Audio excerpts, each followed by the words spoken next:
Hi, everyone. Dr. Adriana Popescu here with you today with another episode of Ask Dr. Adriana. Today, I'm going to be talking about core false beliefs. This is really, I think, at the crux of the work that I do.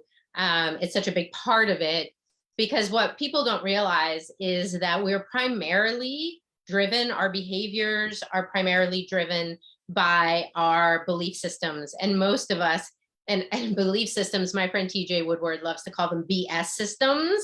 And he coined the term core false beliefs because these programs, these subconscious programs that we have that form our belief system, typically, we're one, not super aware of them, and two, they're based on information that isn't actually true.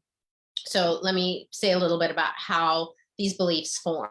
So when we're children, right, we're little babies, we come into the world and we're looking around for information from our parents and teachers and families and all of that, churches, TV, social media, everywhere. We're looking for how we're supposed to be in the world. How are we supposed to act?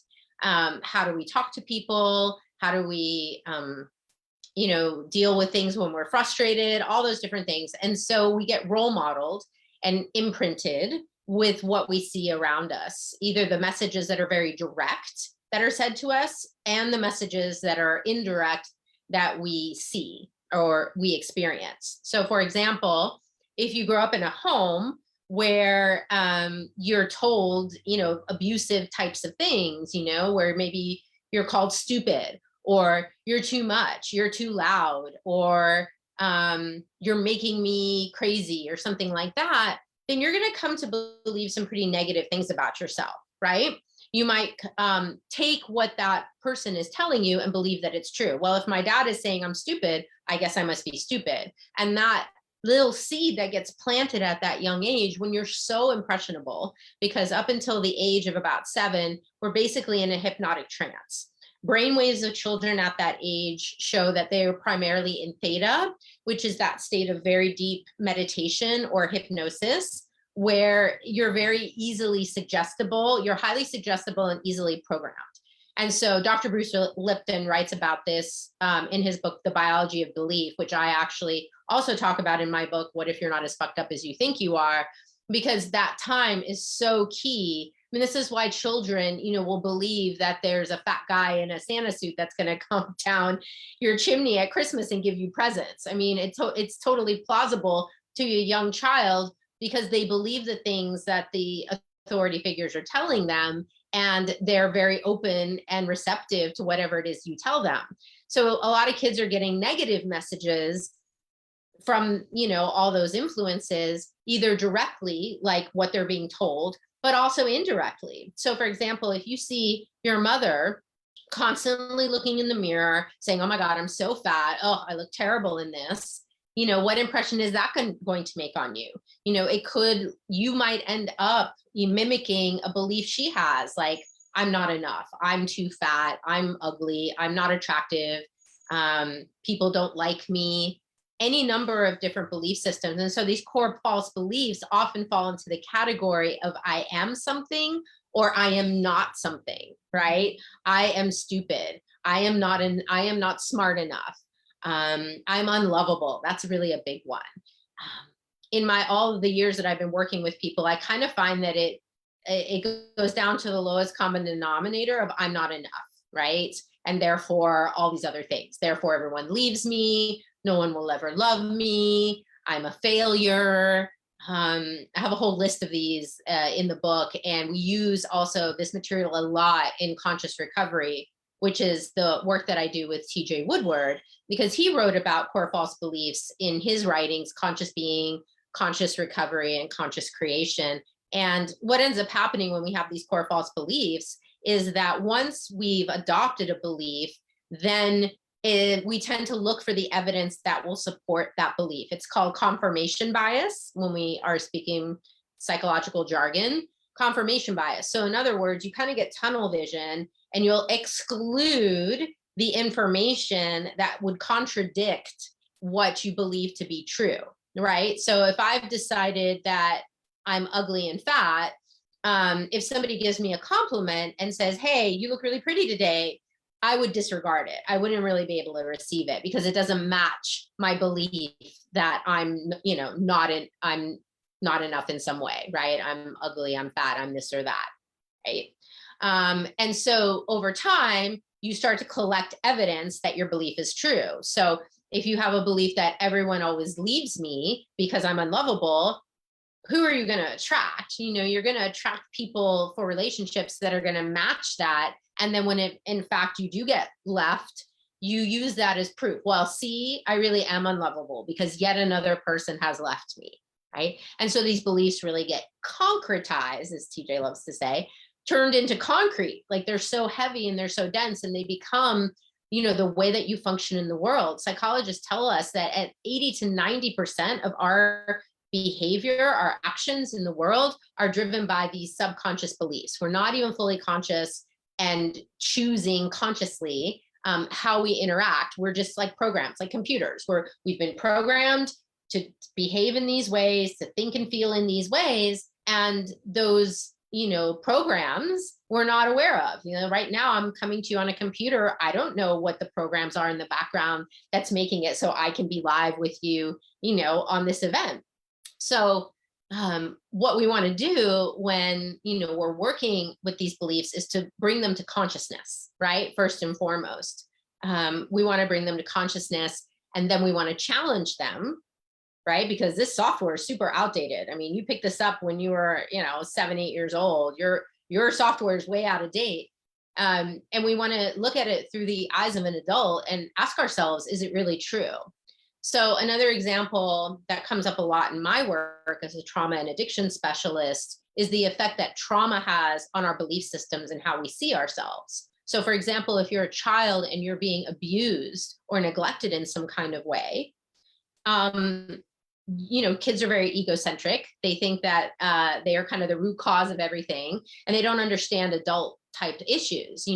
If dad is screaming at you and really angry, you're going to think, I did something wrong. It's my fault that he's acting this way. You might not understand that maybe dad was treated that way as a kid and he doesn't know any different.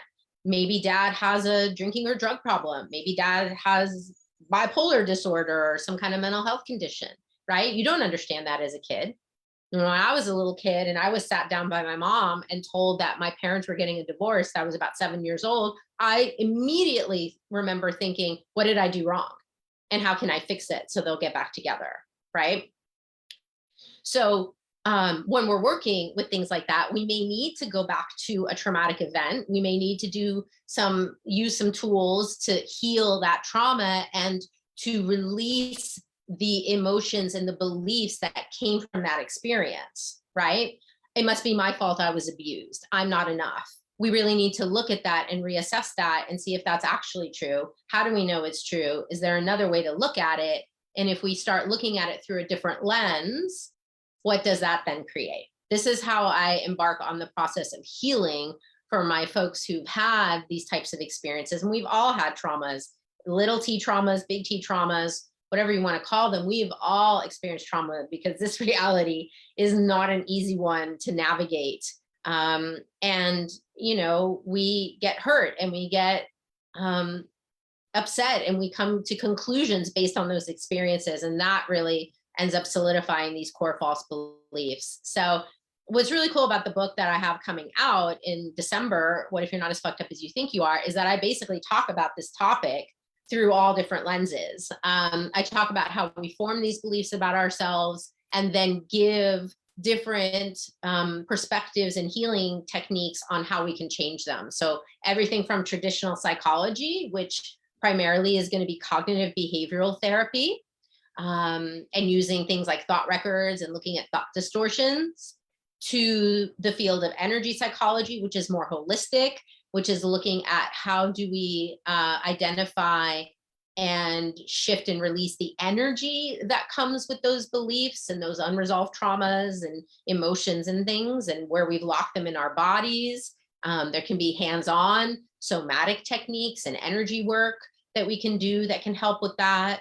And then I talk in the latter part of the book about tools that come from access consciousness, which has been a modality that it's really been profoundly life-changing for me and some of my clients in the last 10 or more years. And I talk a little bit about, how we can use questions and other access tools to change, again, the energy of those belief systems that are really creating pain and suffering. Because at the root of all these core false beliefs is a judgment. It's a judgment about being right or wrong, good or bad, and really usually along the lines of I'm wrong in some way. And so when we learn how to see ourselves less through the lens of judgment, because as I always say, judgment is the greatest source of human suffering.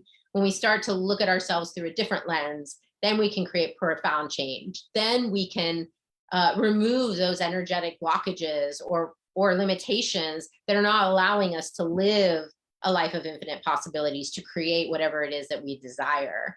So that's really my target with this book and this conversation, is to let people know that whatever it is that's not working in your life is probably tied back to some judgment, some limiting point of view, some sort of core false belief, and that, we have tools and techniques that can unearth those beliefs and allow us to change them. So, if you want to find out more, you can definitely get the book. We can put a link right now. We're taking pre-sale orders, but it will be coming out in December. And you'll certainly be hearing a lot more about that. And also, if you want to find out more about my work and what I do in my private practice and in Firebird Healing, which is my trauma healing program that I've just started up in the last few months, we're going to be doing more workshops on this topic. We're going to be doing groups and individual therapy through Firebird. So that's another resource. And, if I can leave you with the title of the book, what if you're not as fucked up as you think you are? What else could be possible for you if you would challenge and look at yourself through a different lens? So thanks everyone for tuning in today. If you have questions, feel free to put them in the comments and I will get back to you at another time when I have more time. I'm kind of on a time press today. So thanks guys. See you next time.